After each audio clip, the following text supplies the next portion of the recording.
Hi friends, welcome to Relax Recipes.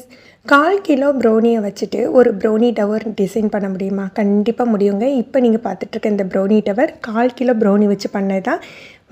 Budget ஃப்ரெண்ட்லியாக உங்ககிட்ட கேட்பாங்க இல்லையா, ப்ரௌனி டவர் பண்ணி கொடுங்க பர்த்டேக்கு, அந்த மாதிரி கேட்குறவங்களுக்கு இது சூப்பரான ஆப்ஷனாக இருக்குங்க. இதை எப்படி பண்ணுறதுன்னு சொல்லிட்டு இந்த வீடியோவில் பார்க்கலாம். ஏற்கனவே நான் போட்ட லாஸ்ட் வீடியோவில் 1/4 கிலோ அளவுக்கு ப்ரௌனி எந்த பர்ஃபெக்டாக எப்படி பண்ணுறது அப்படின்னு சொல்லிட்டு போட்டிருக்கேன். அந்த வீடியோட லிங்கை கொடுக்குறேன். இப்போ முதல்ல கனாஷ் தயார் பண்ணிடலாம். இன்றைக்கி வந்து நான் ப்ரௌனிக்கு யூஸ் பண்ணுற கனாஷ் பார்த்திங்கன்னா, நம்ம வந்து மில்க் சாக்லேட் கனாஷ் யூஸ் பண்ணலாம்.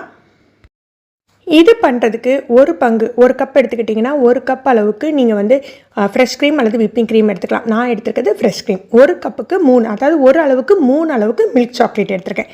1க்கு 2 வச்சு பண்ணிங்கன்னா கொஞ்சம் லிக்யூடாக இருக்கும். 1க்கு 3 அளவு வச்சு பண்ணினீங்க அப்படின்னா உங்களுக்கு வந்து ப்ரௌனி டவருக்கு போடுறதுக்கு நல்லாயிருக்கும். இதை வந்து நம்ம வந்து டபுள் பாயில் மெத்தடில் மெல்ட் பண்ணி எடுத்துக்கலாம். சாக்லேட் ரூம் டெம்பரேச்சரில் இருந்தால் மெல்ட் பண்ணுறது ஈஸியாக இருக்கும். டபுள் பாயில் பண்ணையில் அப்படியே வெந்நியில் வச்சு விட்றாதீங்க. கீழே ஒரு பாத்திரத்தில் வெந்நி வச்சுட்டு மேலே ஒரு பாத்திரத்தில் நம்ம வந்து சாக்லேட் அண்ட் ஃப்ரெஷ் க்ரீம் போட்டு மெல்ட் பண்ணுவோம், மிக்ஸ் பண்ணுவோம். நடுவில் எடுத்து மிக்ஸ் பண்ணிங்க அப்படின்னா சீக்கிரமாக மெல்ட் ஆகிடும். ஒன்று போல் உங்களுக்கு கிடைக்கும். நல்ல ஸ்மூத் அண்ட் சில்கி ஆகிட்டு இப்போ இதை எடுத்து ஆற வச்சிடலாம். டார்க் சாக்லேட்டுக்கு, மில்க் சாக்லேட்டுக்கு, ஒயிட் சாக்லேட்டுக்கு 3க்குமே வேறு ரேஷியோ, அதை தனி வீடியோவில் நம்ம பார்க்கலாம். கனாஷ் ஆர்னாக்கில் நம்ம ஃப்ரிட்ஜில் ஸ்டோர் பண்ணி வச்சுக்கலாம். நான் உங்களுக்கு வந்து எந்த அளவுக்கு கன்சிஸ்டன்சி வேணுமோ அந்த மாதிரி வச்சுக்கோங்க. ஃப்ரிட்ஜில் ரொம்ப நேரம் வச்சுருந்தீங்கன்னா ரொம்ப திக்காகிடும், ஸ்ப்ரெட் பண்ணுற மாதிரி ஆயிரும். நீங்கள் பைப்பிங் கன்சிஸ்டன்சி வேணும் அப்படின்னா ரூம் டெம்பரேச்சர்லேயே ஒரு 1/2 மணி நேரம் வச்சுருந்தாலே போதும். இதுதான் நான் சொன்ன 1/4 கிலோ ப்ரௌனி. இதுதான் லாஸ்ட் வீடியோவில் எப்படி செய்கிறதுன்னு பார்த்தோம். பொதுவாக ப்ரௌனி டவர் பண்ணுறதுக்கு மினிமம் 1/2 கிலோவாவது வேணும்னு சொல்லுவாங்க. நம்ம இந்த 1/4 கிலோ வச்சே நம்ம இன்றைக்கி செய்யலாம். இந்த ப்ரௌனியை நீங்கள் அப்படியே ஸ்லாப்பாக கொடுக்குறதா இருந்தால் இந்த சின்ன கேக் போர்டில் வச்சு கூட நீங்கள் அப்படியே கொடுக்கலாம், ப்ரெசென்ட் பண்ணலாம். இல்லை இப்போ நம்ம வந்து ப்ரௌனி டவர் பண்ணுறதா இருந்தால் முதல்ல பீஸ் போட்டுக்கலாம். பீஸ் பார்த்தீங்கன்னா 1/4 கிலோ வந்து நம்ம 9 பீசஸ் போட்டுக்கலாம். ஆனால் ப்ரௌனி டவர் பண்ணுறதுக்கு மினிமம் ஒரு 11 பீஸாவது தேவைப்படும். இருக்கிறதுல 2 பீஸை எக்ஸ்ட்ரா 2 துண்டாக போட்டுக்கோங்க. கொஞ்சம் சின்ன துண்டாக தான் வரும், ஆனால் நம்ம அட்ஜஸ்ட் பண்ணி டவர் பண்ணிடலாம். நீங்கள் இந்த மாதிரி பீஸ் போட்டு உள்ளே எடுத்து வச்சுட்டு நம்ம மறுநாள் கூட டவர் டிசைன் பண்ணி கொடுக்கலாம். ப்ரௌனியோட டெக்ஸ்சர் பாருங்கள். யூஸ் பண்ண டின் சைஸ் எல்லாமே லாஸ்ட் வீடியோவில் நான் கிளியராக கொடுத்துருக்கேன். இப்போ நம்ம டவர் டிசைன் பண்ண ஆரம்பிச்சிடலாம். ஒரு கேக் போர்டு எடுத்துக்கலாம். நான் எனக்கு இந்த கோல்டு கலரில் டிசைன் போட்ட கேக் போர்டு எடுத்துருக்கேன். இதில் காட்டுற வெயிங் ஸ்கேலு, கேக் போர்டு எல்லாமே நம்ம ஷாப்லேயே அவைலபிளாக இருக்குது, பாரிஸ் பேக்கரில். கீழே டிஸ்கிரிப்ஷனில் நம்பர் கொடுக்குறேன். நீங்கள் வேணுங்கிறவங்க ஆர்டர் பண்ணி வாங்கிக்கலாம். லைட்டாக அடியில் கொஞ்சமாக வந்து பைப் பண்ணி விட்டுக்கோங்க மில்க் சாக்லேட் கனாஷை. முதல் லேயரில் வந்து 4 பீஸ் வைக்கணும். நீங்கள் பெரிய பீஸாக கட் பண்ணியிருப்பீங்களா, அதில் 4 பீஸை எடுத்து வச்சுக்கோங்க. நடுவில் கொஞ்சம் கேப் விட்டு வச்சுக்கோங்க. ஏன்னா நமக்கு 1/2 கிலோ அப்படின்னா ஃபுல்லாக ரவுண்டு ஃபில் பண்ணுற அளவுக்கு பீசஸ் இருக்கும். 1/4 கிலோக்கு வந்து கம்மியாக தானே இருக்குது. நம்ம 11 பீசஸ் போட்டு வச்சுருக்கோம். ஒரு கேப் விட்டு 4 பீஸ் வச்சுக்கோங்க.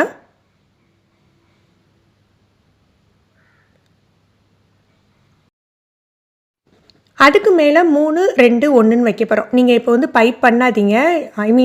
நீங்கள் வந்து சாக்லேட் வந்து பைப் பண்ணாமல் வச்சு பார்த்து அது கரெக்டாக செட் ஆகுதான்னு பார்த்துட்டு அதுக்கப்புறம் நம்ம செட் பண்ணி விட்டுக்கலாம். ஏன்னா பீசஸ் வந்து கொஞ்சம் அன்ஈவனாக இருக்கும். நம்ம ஏற்கனவே வந்து நான் சொன்ன மாதிரி 11 பீசஸ்ங்கெல்லாம் 2 பெரிய பீஸை சின்னதாக கட் பண்ணியிருப்போம். அதனால் அன்ஈவனாக இருக்கும். பொசிஷன் பண்ணி வச்சு பாருங்கள். இந்த 2 பீஸோட ஒரு ஸ்மால் பீஸ் செட் பண்ணிக்கோங்க. அதே மாதிரி திருப்பி மேலே 2 பீஸ் வைப்போம் பாருங்கள், அதுலேயும் ஒரு ஸ்மால் பீஸ் செட் பண்ணி வச்சுக்கோங்க. இதை முதல்ல வச்சு ட்ரையல் பார்த்துட்டு அதுக்கப்புறம் வந்து நம்ம கனாஷ் வந்து பைப் பண்ணிவிட்டு அதில் செட் பண்ணலாம்.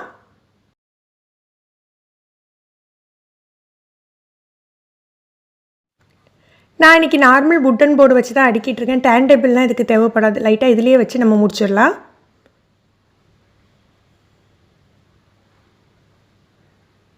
ஃபைனல் பீஸ் வச்ச பிறகு லைட்டாக ரொட்டேட் பண்ணி பார்த்துக்கோங்க. எல்லா பக்கத்துலேயுமே ஓரளவு லுக்காக தெரியுதா அப்படின்னு சொல்லிட்டு.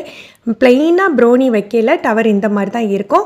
இதுக்கு வந்து நம்ம நல்ல ஒரு கிராண்ட் லுக்கு கொடுக்குறது பார்த்திங்கன்னா அந்த மில்க் கனாஷும் நம்ம யூஸ் பண்ணுற ஸ்ப்ரிங்கிள்ஸும். இதை ரொம்ப ஈவனாக அப்ளை பண்ணணும்லாம் இல்லைங்க. ப்ரௌனி டவரில் நம்ம வந்து செட் பண்ணி முடிச்சாக்க ரொம்ப சூப்பராக இருக்கும் பார்க்குறதுக்கு. அடுத்தது சாக்லேட். உங்களுக்கு வந்து பட்ஜெட்டுக்கு தகுந்தாப்பில் என்ன சாக்லேட் வேணாலும் வச்சுக்கோங்க. ப்ரௌனி டவர் பெருசாக இருந்ததுன்னா நீங்கள் கிட்கேட் பார் மாதிரி வைக்கலாம். இல்லாட்டி சின்னதாக இருந்தால் இந்த மாதிரி பால்ஸ் வச்சுக்கோங்க. பால்ஸ் வச்சிங்கன்னா ரொம்ப நல்லாயிருக்கும். இந்த மாதிரி நம்ம கிட்கேட் பீஸ் வச்சிங்க அப்படின்னா ரொம்ப பெருசாக தெரியும். நான் கிட்கேட் பால்ஸ் தான் யூஸ் பண்ணுறேன். அங்கங்கே இந்த பாப்ஸ் வச்சுக்கோங்க. அப்புறம் ஸ்ப்ரிங்கிள்ஸ் பார்த்தீங்கன்னா ப்ரௌனி டவருக்கு நிறைய ஸ்ப்ரிங்கிள் யூஸ் பண்ண வேண்டாம். இதுக்கு வந்து ரொம்ப பர்ஃபெக்டான ஒரு லுக்கு கொடுக்குறது பார்த்தீங்கன்னா கோல்டன் கலர் தான். கோல்டன் கலரில் ஸ்மால் பால்ஸ் இருக்கும் பாருங்கள், அதை மட்டும்தான் நான் போட்டுக்க போகிறேன். ஏன்னா இது வந்து சின்ன டவர், நான் திரும்ப சொன்ன மாதிரி சின்ன டவர் தான், அதனால் கொஞ்சமாக வந்து ஸ்ப்ரிங்கிள்ஸ் போட்டால் போதும். நான் 00 சைஸில் உள்ள கோல்டன் ஸ்ப்ரிங்கிள்ஸ் யூஸ் பண்ணுறேன். இது எந்த அளவுக்கு வேணுமோ அந்த அளவுக்கு நீங்கள் ஸ்ப்ரெட் பண்ணி விட்டுக்கோங்க. நம்ம ஷாப் பாரிஸ் பேக்கர்லேயே இந்த ஸ்ப்ரிங்கிள்ஸு எல்லாமே அவைலபிள் இருக்குங்க. 00 சைஸ் 0 சைஸ் எல்லாமே இருக்குது. உங்களுக்கு வேணும்னா கீழே உள்ள வாட்ஸ்அப் நம்பருக்கு நீங்கள் காண்டாக்ட் பண்ணி கூட வாங்கிக்கலாம். டிஸ்கிரிப்ஷனில் நம்பர் கொடுக்குறேன். ஃபைனலாக டாப்பர். இதுக்கு வந்து சின்ன டாப்பர் வச்சுக்கிட்டா தான் நல்லாயிருக்கும். இப்போ என்கிட்ட இருக்குது கொஞ்சம் பெரிய டாப்பர் தான், ஆனால் அதையே செட் பண்ணி காட்டுறேன்.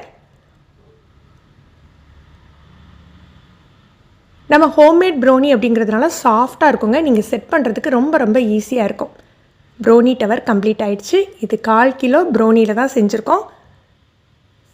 நீங்களும் இந்த மாதிரி டிசைன் பண்ணணுன்னா இந்த அளவுக்கு மெஷர்மெண்ட் யூஸ் பண்ணி ட்ரை பண்ணி பாருங்கள். இந்த வீடியோ உங்களுக்கு யூஸ்ஃபுல்லாக தோணுச்சுன்னா மறக்காமல் லைக் பண்ணி ஷேர் பண்ணுங்கள். ஃபஸ்ட் டைம் நம்ம சேனல் பார்க்குறீங்கன்னா ரிலாக்ஸ் ரெசிபீஸ் ஃபாலோ பண்ணிக்கோங்க.